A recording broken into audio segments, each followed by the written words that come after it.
चोकीमारा घौदी खोला दार्जिलिङबाट माथि काउले जाँदै गर्न खोजेको यो गाडी हामी हेर्न सक्छौँ, देखिरहेका छौँ। हो, यसै गरेर दिनानुदिन गाडीहरू हात्तीबाङ काउले गइरहेका छन्। हो, हेर्नुहोस् त कस्तो बिजोग तरिकाले गइरहेको छ। मान्छे माथि भारी, भारी माथि मान्छे।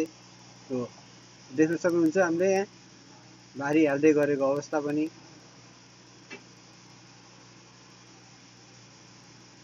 हो, यसरी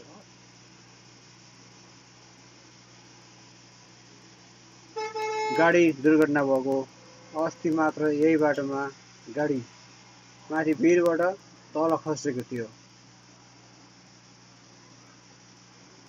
र यस्तै यस्तै स्थितिहरू यस्तै हामीले देखिरहनु परेका छ। हेर्नुहोस् कस्तो तरिकाले जोखिम मोलेर गइरहेका छन्। गाडी अघि बढिसक्यो, मान्छे चढ्न भ्याएको छैन। हो, यस्तो लापरवाहीसँग गाडीहरू दिनानुदिन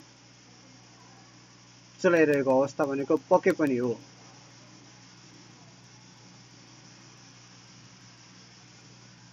सधैँ भगवानले हात थामेर त बस्न सकिँदैन नि।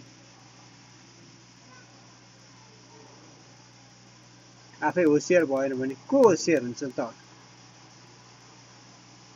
यस्तो हरिबिजोग तरिकाले यात्रा गरिरहेका छन्।